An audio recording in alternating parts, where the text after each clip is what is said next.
So I'm not Teo Gray, unfortunately. Teo Gray looks like Seymour Powell and is also a genius, so I'm sorry that he's not here, but he's fighting with a kidney stone. I was trying to work out why TouchPress are here.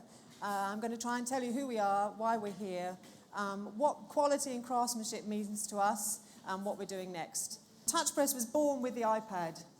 Teo Gray shared a platform with Steve Jobs a few times and knew about the imminent iPad. So in 2010, when Steve Jobs introduced and held up his disruptive, beautiful thing that is the iPad, on it was our first app, which is called The Elements.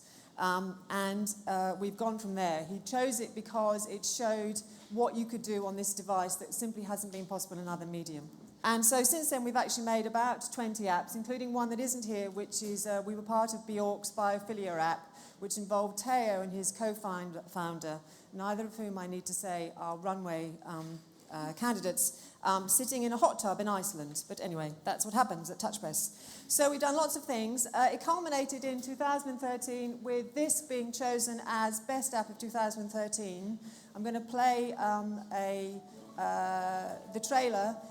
It's about a minute. I'll cut it short, but it just gives you an idea of what we did with a brand like Disney, which wanted to show how amazing their Walt Disney Animation Studios, which have been overshadowed by Pixar, show this incredible history from Snow White in 1937 through to Frozen, which is a huge success. And it basically delivered everything that they wanted and more.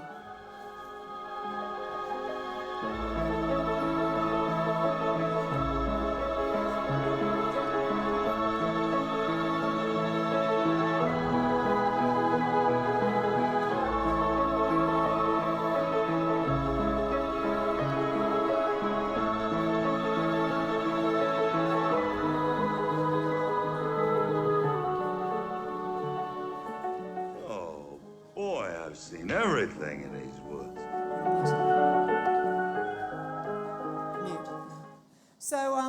So basically, from here, what it shows is, and I'll show you the colour map later, what we try to do is push the boundaries. So what TouchPress does is, again, think about Seth Godin yesterday. It helped me think about what we like to do, because what we like to do is to actually push boundaries, both technologically and creatively. What we try and do is say, what can this device deliver that you can't do in any other way, and how far can we push the device?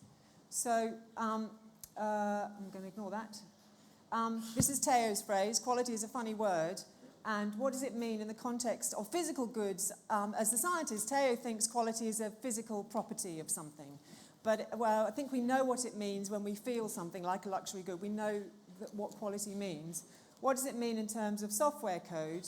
I have no idea what that means, but what I do know is that the software engineers, like craftsmen, have very fussy about their tools and are very creative. They're not just people stuck in a corner in TouchPress.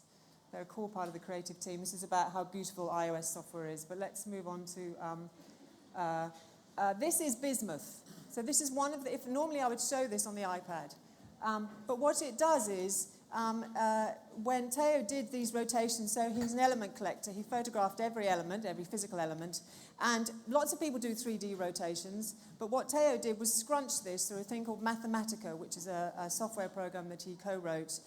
It's owned by Wolfram, and Wolfram powers Siri on your iPhone, Wolfram Data, which Teo co-founded. It's smooth, so with your finger, when you rotate it, it's really smooth. We care about that stuff. That's what makes, I think, TouchPress such a great place to work, because we care. This is about craftsmen and their tools. Let's move on. Pixar is an example of, it started with a software tool called RenderMan. So Ed Catmull, one of the co-founders with Steve Jobs and John Lasseter, is a computer engineer, and they developed this software called RenderMan. It was only because they had the tool, the amazing tool called RenderMan, that they could deliver Pixar movies. We built the colour map, and what we were trying to do was to say, how can we show every scene in every Disney, all 53 Disney animated feature films, how can we show in every scene the dominant colours to show the mood? And that's what we delivered, again, by some maths and some physics, and some really trying to push the boundaries. No one had ever done that before. It blew Disney away.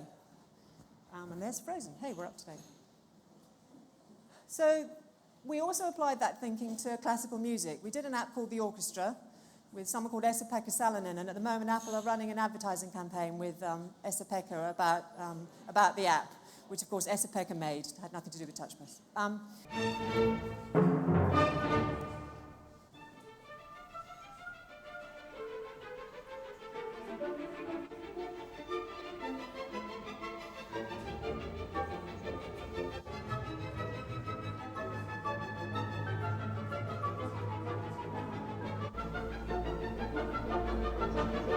Now, every note, so every time that we invented a thing called the beat map because we were trying to explain about the classical music and how it works. This is Beethoven's Ninth. This was App of the Year in China. It wasn't translated, but it was App of the Year in China because we didn't release Disney Animated in China at the same time.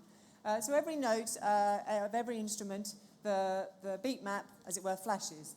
But more importantly, and a kind of minor miracle, you can start, there are 4 recordings there, 4 conductors taken in different decades. You can start playing one note, and then you can seamlessly switch to another decade, different conductor, possibly a different instrument, without, as it were, missing a beat. That's incredibly clever stuff. And again, it just means that we thought about, well, this is what we want to do. No one had done it before, certainly not in this kind of device. How do we make that happen? Actually, as a result of that, tomorrow we start an amazing project with the Juilliard Music School in New York, Music School of Music, Art and Drama, on a project, because they were blown away by Beethoven's Ninth. And indeed, they have the original Beethoven's Ninth manuscript in New York. So as a business, what we started off doing, we started with the elements. We worked with lots of publishing partners. We produced a literary app called The Wasteland. The reason we worked with Disney was because a very senior executive at Disney was on a plane, was reading, working with, you don't just read our apps, interacting with our Wasteland app, and got off the phone and rang TouchPress and said, we need to work together. And that's how it happened. We used to co-invest. In the App Store world, our apps are between $5 and $15. That's premium pricing in the App Store world. It's kind of funny, but true. But now we have investors who are very ambitious for us, and we're now working with partners who are fully funding, because they, for whatever reason, they want to give away the app for free or whatever. And our first partner, I'm pleased to say, is the Fondation Louis Vuitton, who are building an amazing Frank Gehry building in the Bois de Boulogne. And last week I was here in Paris with 16 kids aged between 5 and 13, because the app we're building for them is for the kids on their iPad minis as they go around the building to engage with the building whilst the parents are looking at the contemporary art.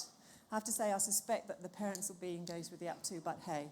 And to Seymour's point about how amazing kids are, one of the things we've built is, this is a prototype of, essentially you build your own Frank Gehry building. The Fondation is essentially, those things are called icebergs, and there are sails. It looks like a boat.